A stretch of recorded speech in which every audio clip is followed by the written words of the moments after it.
जय माता दी। आज हम लोग फिर से पाठ करेंगे श्री दुर्गा सप्तशती जी का। आज हम लोग पढ़ेंगे 7वां अध्याय। 6 अध्याय हमारे पूर्ण हो चुके हैं, जिनको सुनने के लिए आप हमारे पिछले वीडियो को देख सकते हैं। आगे की कथा हम लोग करेंगे कि चंड मुंड को माता ने कैसे मारा है, कैसे उनका वध किया है। तो बोलिए जय माता दी। 7वें अध्याय का प्रारंभ करते हैं। सबसे पहले माँ का ध्यान करेंगे। माँ, मैं आपका ध्यान करती हूँ या करता हूँ। वे रत्नमय सिंहासन पर बैठकर पढ़ते हुए तोते का मधुर शब्द सुन रही हैं। उनके शरीर का वर्ण श्याम है।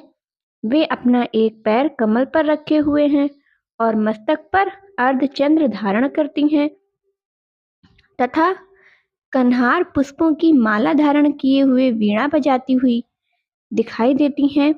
उनके अंग में कशी हुई चोली शोभा पा रही है। वे लाल रंग की साड़ी पहने हुए हाथ में शंखमय पात्र लिए हुए हैं। उनके बदन पर मधु का हल्का फुल्का प्रभाव सा जान पड़ता है और ललाट में बेदी शोभा दे रही है। तो आइए आगे की कथा प्रारंभ करते हैं। ऋषि कहते हैं, तदनंतर शुंभ की आज्ञा पाकर वे चंड मुंड आदि दैत्य चतुरंगिनी सेना के साथ अस्त्र शस्त्रों से सुसज्जित होकर चल दिए। फिर गिरिराज हिमालय के सुवर्णमय ऊंचे शिखर पर पहुंचकर उन्होंने सिंह पर बैठे देवी को देखा। वे मंद मंद मुस्कुरा रही थीं। उन्हें देखकर दैत्य लोग तत्परता से पकड़ने के लिए उनके पीछे भागे। तब अंबिका ने उन शत्रुओं के प्रति बड़ा क्रोध किया। उस समय क्रोध के कारण उनका मुंह काला पड़ गया, ललाट में भौवें टेढ़ी हो गईं और वहां से तुरंत विकराल मुखी काली प्रकट हुई, जो तलवार और पास के लिए ही प्रकट हुई थी। वे विचित्र खड्वांग धारण किए हुए, चीते के चर्म की साड़ी पहने हुए, मुंडों की माला से विभूषित थीं। उनके शरीर का मांस सूख गया था, केवल हड्डियों का ही ढांचा बना था, जिससे वे अत्यंत भयंकर जान पड़ती थी। उनका मुख बहुत विशाल था। जीभ लपलपाने के कारण वे ऐसी डरावनी प्रतीत होती थी कि उनकी आंखें भीतर को धंस गई थी और कुछ लाल थीं। वे अपनी भयंकर गर्जना से संपूर्ण दिशाओं को गुंजा रही थी।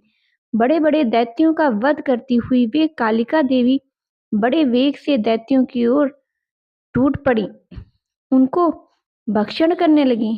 वे पार्श्व रक्षकों, अंकुशधारी महाव्रतों, योद्धाओं और घंटा सहित कितने ही हाथियों को एक साथ पकड़कर मुंह में डाल लेती थी। इसी प्रकार घोड़े, रथ और सारथी के साथ रथी सैनिकों को मुंह में डालकर वे उन्हें बड़े भयानक रूप से चबा डालती थी। किसी के बाल पकड़ लेती थी, किसी का गला दबा देती थी, किसी के पैरों को कुचलकर, किसी के छाती को धक्के से गिराकर मार डालती थी।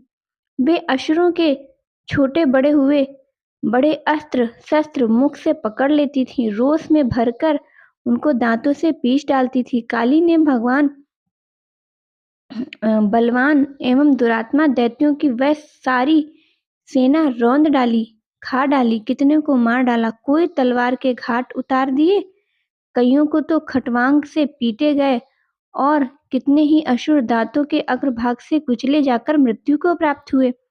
इस प्रकार देवी ने असुरों की उस सारी सेना को क्षण भर में ही मारकर गिरा डाला।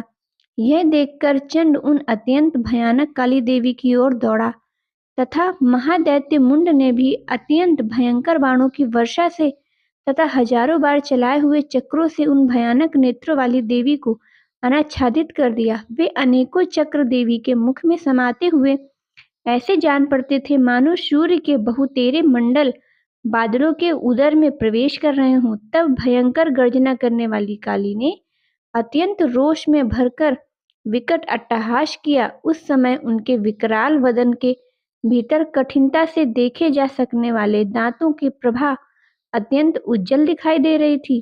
देवी ने बहुत बड़ी तलवार हाथ में लेके हम का उच्चारण करके चंड पर धावा किया और उसके केस पकड़कर उसी तलवार से उसका मस्तक काट डाला।